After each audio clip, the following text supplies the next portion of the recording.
पाकिस्तान में तेज तरीन इंटरनेट के नए दौर का आगाज। पीटीए आज 5G स्पेक्ट्रम की नीलामी कर रहा है। नीलामी की तकरीब इस्लामाबाद में जारी है। पहले मरहले में इस्लामाबाद, लाहौर, कराची, पेशावर और कोयटा में 5G सर्विस शुरू की जाएगी। पीटीए के मुताबिक स्पेक्ट्रम के लिए 597 मेगाहर्ट्ज की नीलामी की जाएगी। ऑक्शन के लिए सॉफ्टवेयर का इस्तेमाल किया जा रहा है, जिसका मकसद शफाफियत यकीनी बनाना है। टेलीकॉम कंपनियों की मौजूदगी में सॉफ्टवेयर टेस्टिंग का अमल मुकम्मल हो चुका।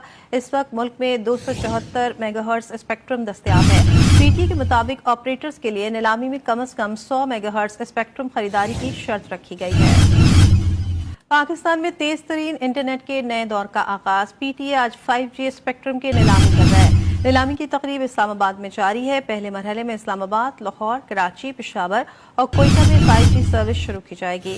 पीटीए के मुताबिक स्पेक्ट्रम के लिए 597 मेगाहर्ट्ज की नीलामी की जाएगी। ऑक्शन के लिए सॉफ्टवेयर का इस्तेमाल किया जा रहा है, जिसका मकसद शफाफियत यकीनी बनाना है। टेलीकॉम कंपनियों की मौजूदगी में सॉफ्टवेयर टेस्टिंग का अमल मुकम्मल हो चुका। इस वक्त मुल्क में 274 मेगाहर्ट्ज स्पेक्ट्रम दस्तयाब है। पीटीए के मुताबिक ऑपरेटर्स के लिए नीलामी में कम से कम 100 मेगाहर्ट्ज स्पेक्ट्रम खरीदारी की शर्त रखी गई है।